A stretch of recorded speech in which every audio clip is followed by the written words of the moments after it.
You are all in. I'm talking eating healthy, hitting the gym up, doing your cardio, tracking your macros. You are determined this time you are going to get that fit body. You are going to get that athletic look you have been trying to get. But you're getting sick a lot. Your results have flatlined.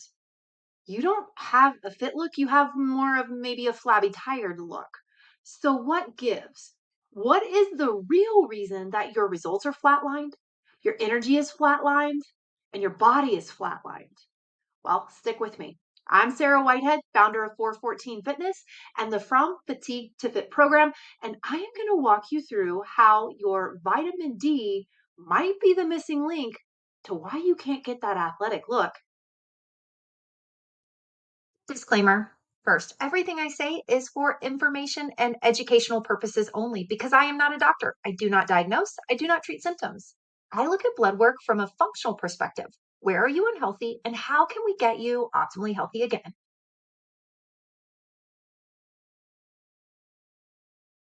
When it comes to getting a strong athletic body, vitamin D can be a make or break. Not just for energy, not just for mood, but literally for how your body functions and getting that athletic look. You see, vitamin D is like a gatekeeper for calcium. And we all know calcium is tied into strong bones, but let me make the correlation for you. Vitamin D is a gatekeeper for calcium, meaning when we take a calcium supplement or we eat food that has calcium in it, our body can't use that until it goes completely through our digestive tract. It's broken up and it's absorbed inside of the intestines. The gatekeeper is vitamin D. So vitamin D is like telling your body, hey, let's actually take this calcium into our intestines, push it into the bloodstream, and then it can go to the bones, to the muscles, everywhere it needs to go. So if you're having low levels of vitamin D on your lab work, then it's likely that your calcium doesn't have the gatekeeper there saying, hey, let's take this calcium from the intestines to our body. So what does that mean? Well, every rep that you do, squats, deadlifts, barbells, lunges, that's all putting stress on your bones. And stress is good. That's how our body builds and gets better. But if your calcium isn't being optimally absorbed, then because you have low levels of vitamin D, then your bones aren't going to rebuild as fast. They're not going to be as dense. So now you're going to be at risk for fractures, which will take you out of the game completely. You're going to have weaker lifts, slower recovery. Not a good thing. Calcium also helps your muscles contract. So every time that you flex, when you are contracting during your lifts, then calcium is literally the thing that's making your muscles do that contraction. So if your calcium absorption is poor because you have low levels of vitamin D, so you're missing that gatekeeper in the intestines, then those contractions of your muscles are going to be weaker, they're going to be less coordinated. That means your workouts are going to start to feel harder. You're not going to get that tight, toned, athletic, sculpted look. And so we've got strong bones with calcium, we've got muscle contractions with calcium, but calcium also has a role in regulating your nervous system, even regulating insulin sensitivity. So both of those things, your central nervous system, your insulin sensitivity, directly impact energy, cravings, your fat metabolism. So when our calcium absorption is good, because we've got optimal levels of vitamin D, then your muscle tone is going to start to improve. Your recovery is going to start to speed up, which is how you get that muscle tone. And your metabolism is going to become more efficient. And that's kind of the trifecta that we need in order to get that lean, athletic look. So let's dive into actual vitamin D labs and let's uncover a little bit more about why this vitamin slash hormone is actually so important. So when we're talking about our vitamin D labs, there's actually two labs that your doctor can run. The one that we specifically look at, and it's what most doctors run, is the 25 OHD. So make sure that's the test that you're referencing or the test that you ask for. Now over here, I've given you the reference range that most labs use. This is one of my clients' lab works. And you can see the range is 30 to 100. That's the normal lab range. And I'll tell you, if you test in the 30s or 28 or 29, you are going to feel like, ooh, you are not going to feel like working out. You're not even going to feel like getting out of bed. You'll probably be sick all the time, catch every little cold. It's miserable.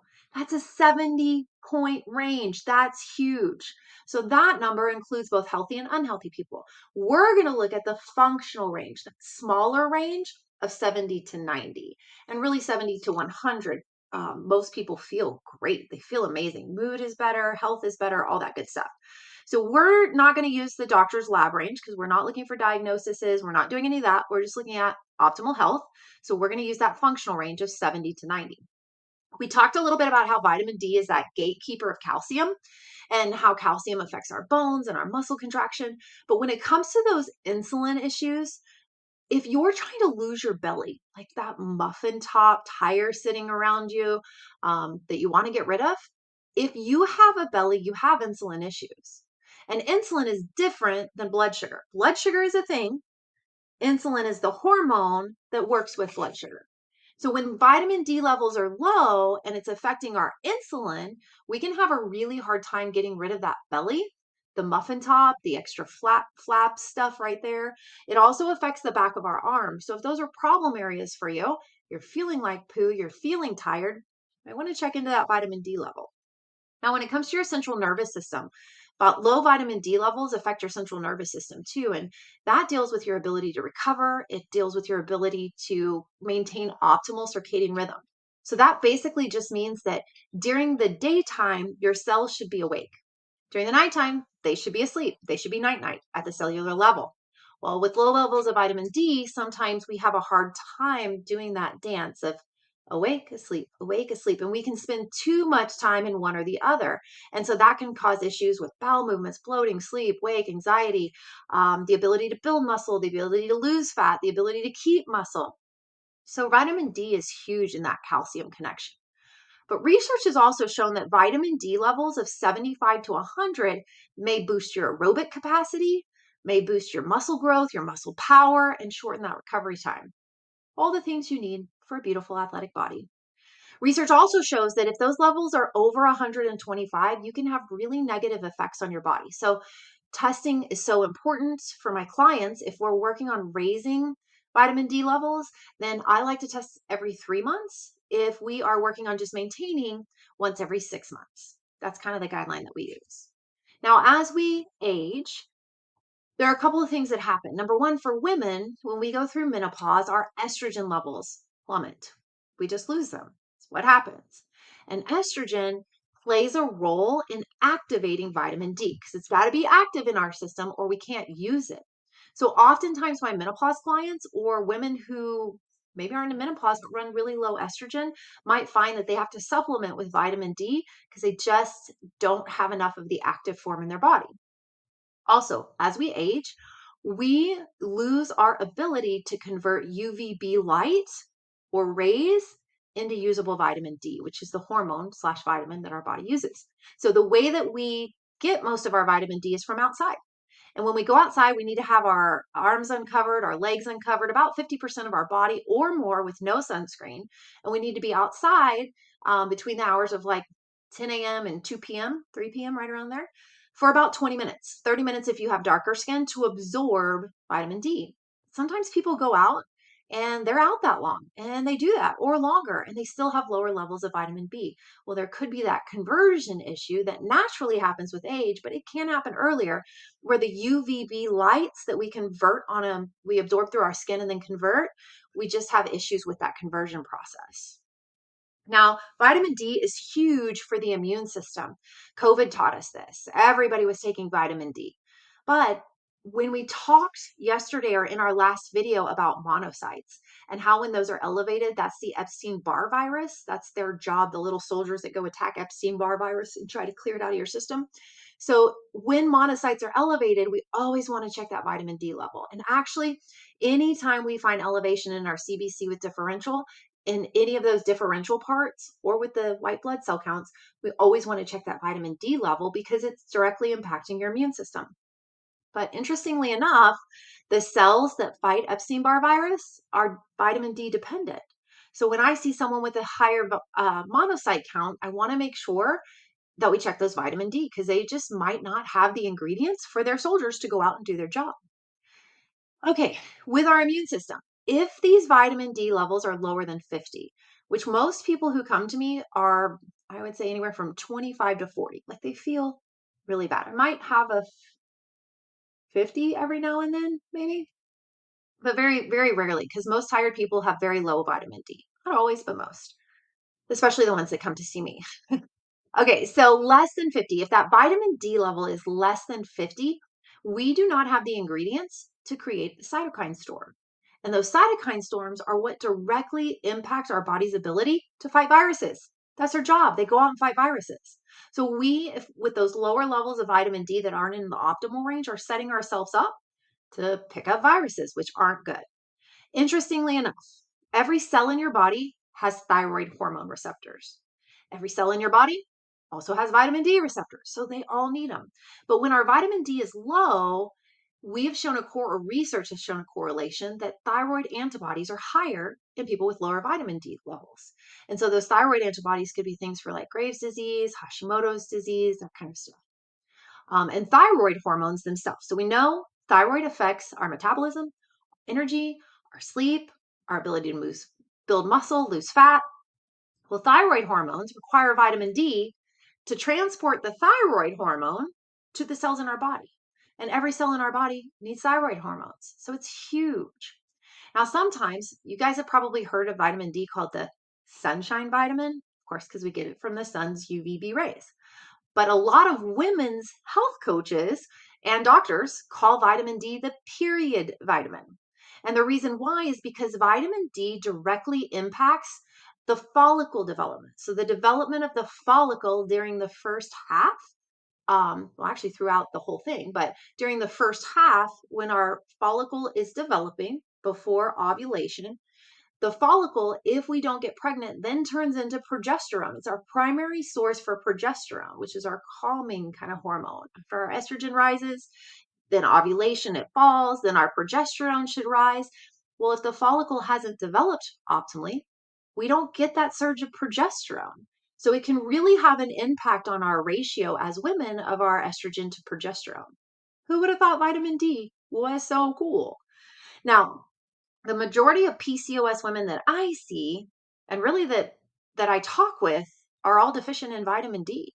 And PCOS is like this perfect storm of insulin resistance, which we already talked about, estrogen, progesterone, testosterone issues, which we're talking about now, and some other things. So vitamin D is huge, huge, huge, huge. Well, if you have low vitamin D, there's also a 30% higher risk that you will develop insulin resistance with that low vitamin D if we don't take care of it. So it's really huge, and that affects heart, all that kind of stuff. So here's that vitamin D test that I was showing you. Now, this was a client who had come back. So we worked together for a couple of years, got her vitamin D, great. We were at an 86.5. She felt great. She came back to me with these tests because her vitamin D had tanked and she was in an autoimmune flare. Now, she didn't know that her vitamin D had tanked because it wasn't flagged. But you can see it dropped there to that 68.4, where it was in like 86.5. She felt great. She was losing weight, building muscle. Then she had this huge autoimmune flare. Her number had dropped to 68.4. So when we look at the Endocrine Society, which deals with endocrine hormones, our endocrine system, which is our hormonal system, they suggest having levels optimally above 75, especially if we carry an autoimmune disease. So there you go.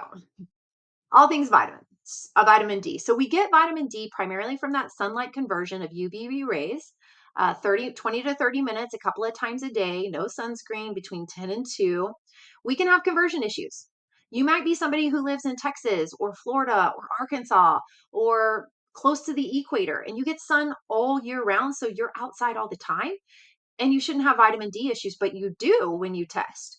Well, there can be a lot of reasons. There could be some gallbladder issues, gallbladder dysfunction. You could have a genetic issue, pancreatic issues, SIBO issues, malabsorption in your gut, and there's tons of issues, conversion issues.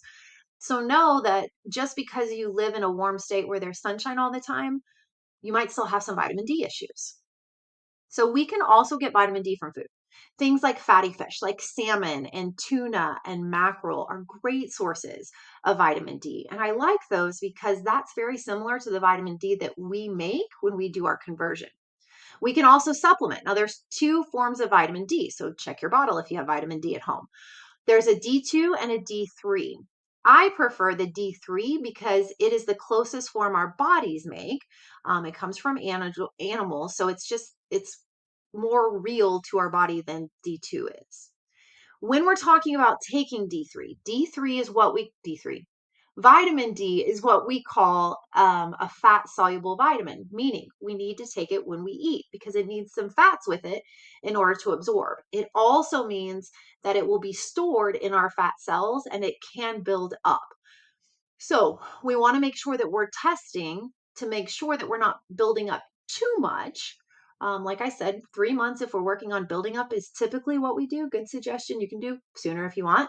6 months if we're just maintaining or checking our levels. Synergy is important. So, synergy means that when we take vitamin D with other vitamins, it has a better absorption rate, a better conversion rate. So, synergy is going to help make absorption better. So, if you find a vitamin D that comes with things like vitamin C, vitamin K, calcium, magnesium, those sorts of things, it's going to be better absorbed. But again, we always want to check with the testing because we don't want to be taking vitamin D a long time and getting our levels up. And then we're up to like 125 because we never check and it's getting stored in our fat cells. A lot of times people will have to supplement in the winter months when they're out, not outside so much, or if people work at a desk job and they're never outside during the day, a lot of times that's where supplementation can come in. But when we're talking about getting a fit, athletic look, having energy, having a great immune system, having tight toned body, vitamin D is huge, especially having optimal levels, not just normal levels. Game changer.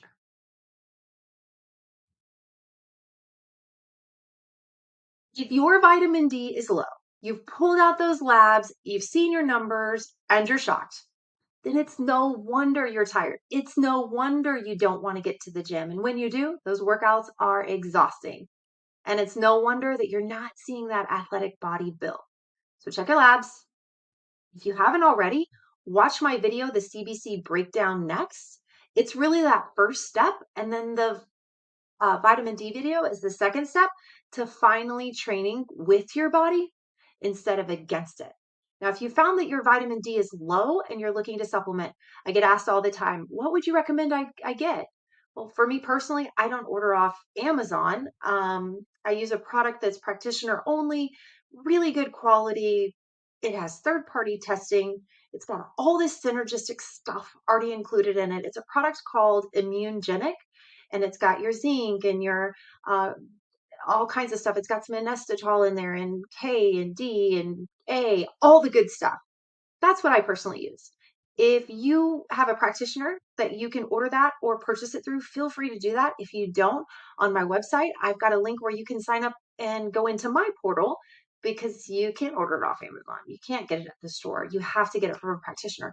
But you are welcome to go in, and if you want to give it a try it. Let me know how it works. Now, always ask your doctor before you start supplementation. And if you're on blood thinners, it's really not a good idea. You need to speak with your doctor because vitamin D is often packaged with vitamin K, the immunogenic is.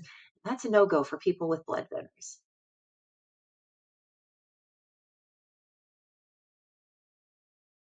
If you're ready to totally geek out on your labs and some at home testing stuff, then join me for my live 3-day masterclass.